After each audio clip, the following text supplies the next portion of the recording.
जो लोग नहीं मानते श्री कृष्ण को, उनको फिर से अपना चमत्कार दिखलाएंगे कृष्ण।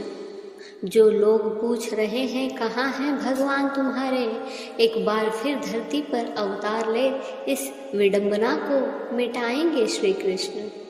फिर एक बार बजेगी उनकी बांसुरी, सो चुका है ज़मीर जिन मनुष्य का, एक बार फिर उनको उठाएंगे कृष्ण, एक बार फिर धरती पर आएंगे श्री कृष्ण। आइए वीडियो को शुरू करते हैं। इससे पहले कि हम आगे बढ़ें, अगर आप हमारे चैनल पर नए हैं तो प्लीज़ चैनल को लाइक एंड सब्सक्राइब ज़रूर कर दीजिएगा। मन भिखारी की तरह होता है, पूरा दिन भटकता रहता है। इसे सात्विक ही बने रहना देना चाहिए।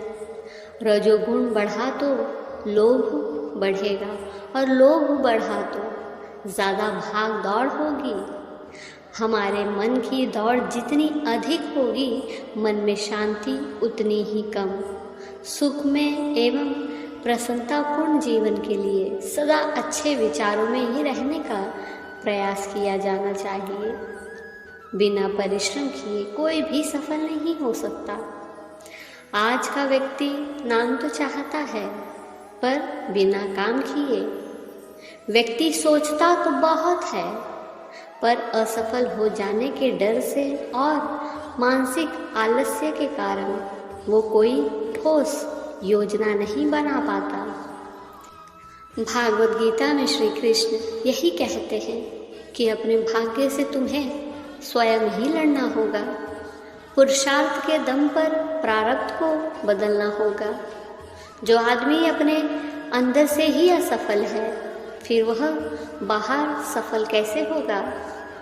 इसलिए ठोकरों से घबराओ मत, वो तुम्हें गिराकर आगे बढ़ने के लिए तैयार कर रही है। जिसे परिस्थितियों से लड़ना आता है, फिर उसे भी आगे बढ़ना भी आता है। जो परिस्थितियों के आगे घुटने टेक देते हैं, वो कभी भी सफलता का आलिंगन नहीं कर सकते। चींटी की तरह 100 बार गिरकर भी अपना मनोबल ऊंचा रखते हुए निरंतर प्रयास करने वाला एक न एक दिन अपने लक्ष्य की प्राप्ति अवश्य कर ही लेता है। रणनीति कितनी भी सुंदर क्यों ना हो, आपको कभी कभी परिणामों पर भी विचार करना चाहिए। जीवन में संगति का बहुत जल्दी असर होता है। हमेशा तमोगुण और रजोगुण में रहने वाला व्यक्ति भी थोड़ी देर आकर सत्संग में बैठ जाए तो उसमें भी सकारात्मक और सात्विक ऊर्जा का संचार होने लगेगा। चेतना एक गति है, एक प्रवाह है, वह पूरे दिन बहती रहती है। उसे जैसा माहौल मिलेगा, वह उसी में ढलने के लिए तैयार होने लगती है।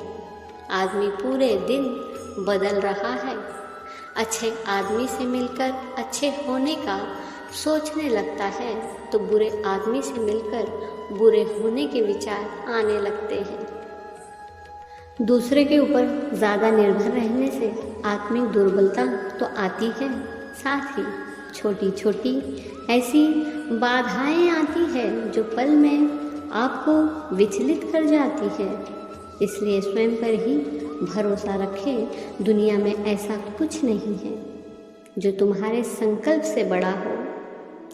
ज़रा सी बात पर परेशान हो जाना, निराश हो जाना, रोना, उत्तेजित हो जाना, क्रोध स्थिति में आकर न कहने योग्य बात को कह जाना और न करने योग्य कार्य को कर जाना, यह सब मनुष्य की आंतरिक कमजोरी, दुर्बलता के लक्षण हैं। हमें अपने मानसिक बल को बढ़ाने के लिए सदैव प्रयास करते रहना चाहिए। ये ज़रूरी नहीं कि जीवन में हमेशा प्रिय क्षण ही आए, दूसरे लोगों का अनुकूल व्यवहार ही हमें प्राप्त हो। अपमान, शोक, वियोग, हानि, असफलता आदि स्थितियां जीवन में आती रहती हैं और जाती भी रहती हैं। दुनिया का कोई भी शरीरधारी जीव इन बदलाव से बच नहीं पाता।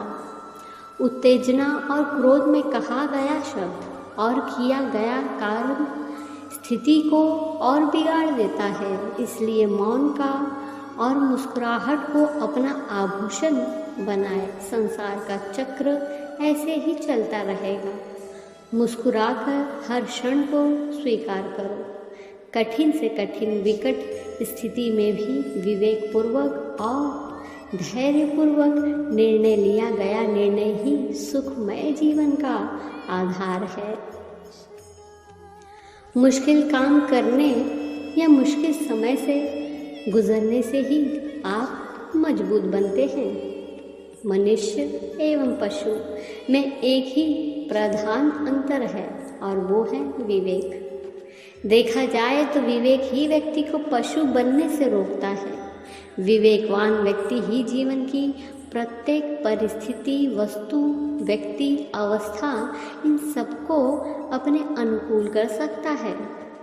जिस प्रकार बाढ़ जब आती है तो वह सब कुछ बहा ले जाती है, लेकिन एक कुशल तैरक अपनी तैरने की कला से बाढ़ को भी मात देकर स्वयं तो बचता ही है, बल्कि कई औरों के जीवन को भी बचाने में सहायक होता है। तुम संसार की भीड़ का हिस्सा मत बनो। परिस्थिति और अभावों का रोना तो सब रो रहे हैं। आप कुछ अलग करो, अच्छा करो, प्रसन्न होकर करो। विवेक इसलिए तो है तुम गिरने से बच सको। ये ज़रूर ध्यान रखना कि विवेक युक्त काम करना ही मनुष्यता है, अथवा जो विवेकपूर्ण कार्य करे वही मनुष्य है।